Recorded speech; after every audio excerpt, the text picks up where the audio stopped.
Hey guys, I'm your Reinhardt Guitar Maniac, and welcome to another episode of Studio Chronicles and another episode of Shitty Guitar Challenge.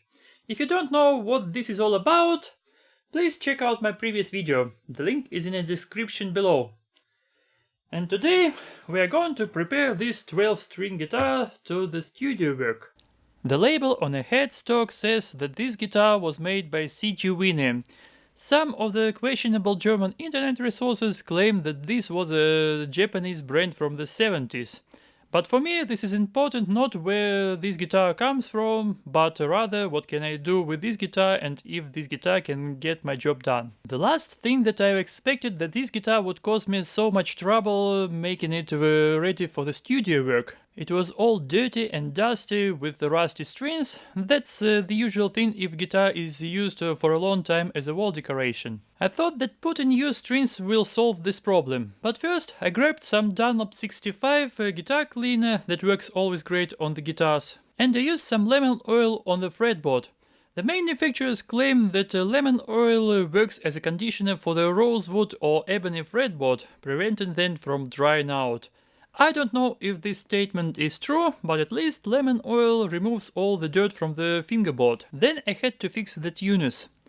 These were the old school open gear tuners from the 70s. Sometimes we have such kind of tuners today, but back in the 60s or 70s this was pretty common thing. Some of the tuners were stuck completely or were barely turning, so I basically tightened up all the screws and I used pretty much ordinary Vaseline as a lubricant. It's neutral to a guitar finish. After I put a new strings on this guitar, I noticed that this guitar has intonation problems.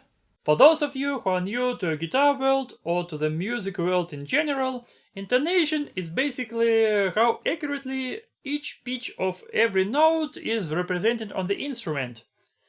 And usually, if there's something wrong with intonation on the guitar and the frets are installed correctly, which was always the case with all of my guitars, the key to wrong intonation is some wrong settings with the scale.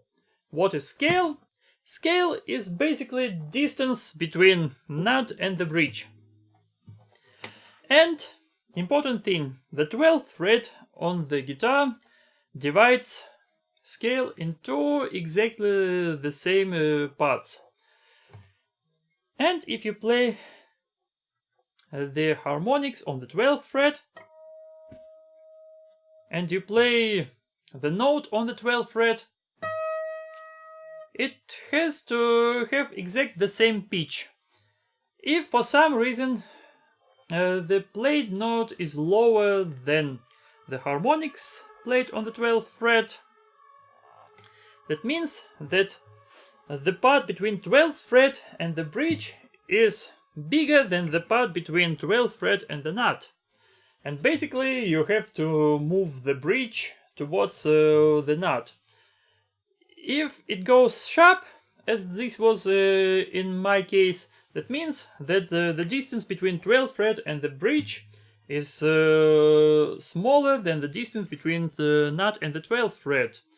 And this is not electric guitar, here is a fixed bridge, you can't move anything.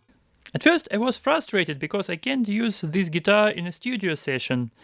Then I figured out that the string action was too high, and basically if I put a finger on the string, it stretches a little bit because of the high action and it goes sharp. Fixing this kind of problem doesn't require much of the skills. You simply grab some sandpaper and file down the plastic inlay of the bridge. I went as low as I could possibly go and the intonation did improve. But after that I've got another problem. The bridge is sort of angled, and the set of the main 6 strings is attached on the lower side of the bridge that is closer to a guitar body. All the additional octave strings are attached to a higher part of the bridge, and after I filed down the bridge inlay, all the strings didn't touch this inlay and they were above this inlay. And basically we've got 2 scales. One scale for the main set of strings and another scale for additional set of strings. And of course, all the additional strings had their own scale. And here is an example of why this is bad, based on the test with the set of G strings. They are tuned to the perfect octave. If I play them as an open string, they are perfectly in tune. But the closer I go to the body, the more out of tune they sound.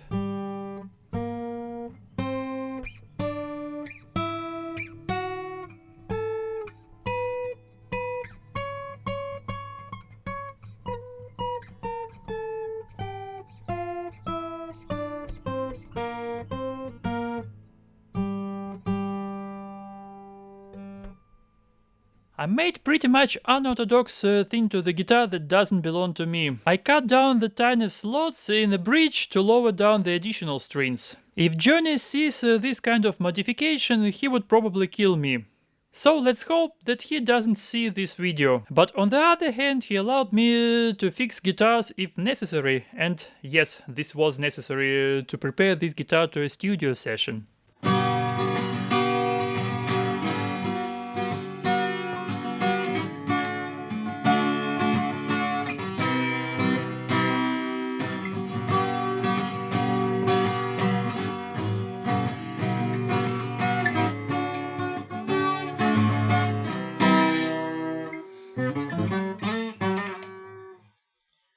Well, after all these modifications, I got pretty much a working instrument, and that actually sounds good. And even the old school tuners keep guitar in tune. I can tune guitar easily, the tuners work fine. Well, do I feel connection to this guitar, as Johnny said?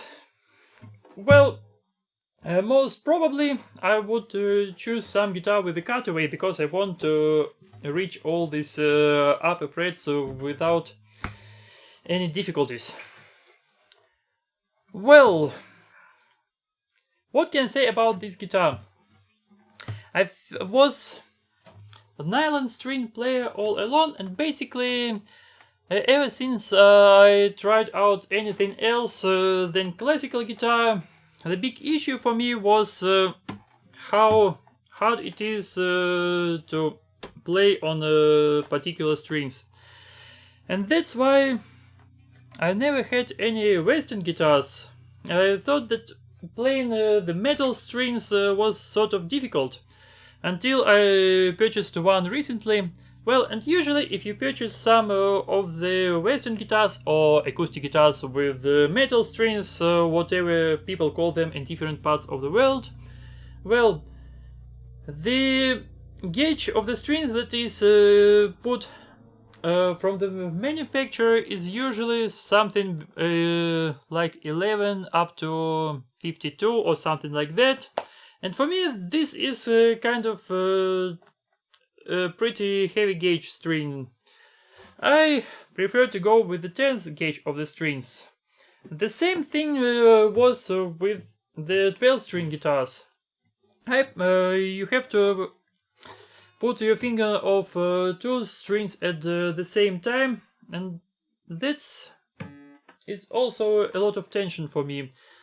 Well, and if you take a look at my Vertigo music video where I used a 12-string guitar that wasn't mine, this was one really awesome Takamine or Tegamine or whatever this brand is called. Well, there was the 10th set of the strings, and this guitar was huge, and it was pretty comfortable to play this guitar. What can I say about this guitar? I put the 10th string on this guitar as well, and strumming the chords is no problem.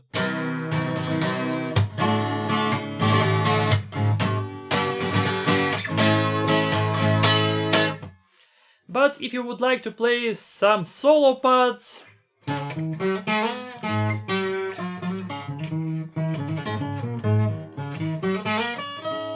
you hear a lot of fret buzz, and basically because I can't press towards the fret as good as I supposed to press. And I guess the action is kind of still high, but I can't go any lower with this bridge inlay. This could be easily fixed if you refret this guitar and put some higher frets. Well, these frets are pretty low. It's almost as if they were simply drawn on this guitar. And if you put some higher frets, the action would be not so good. This would probably improve the feeling how does it play. To use it for recording session, in my case, I would probably have to go with some lower gauge of strings. And actually, the first two strings, the E and B, that are basically tuned to the same pitch, I have no problem with them.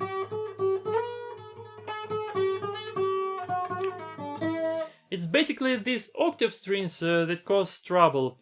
And I tried a couple of things, like putting, instead of the main E, A, D and G strings, the strings from electric guitar, the 9th gauge. So 9 to 42. And actually it was nice and playable. And maybe I try out to do this recording session with the electric guitar strings, or I'll try to find the lower gauge of the strings. But so far, this guitar is really ready for recording session. In next episode, we'll talk about the archtop guitar. Stay tuned and keep on rocking.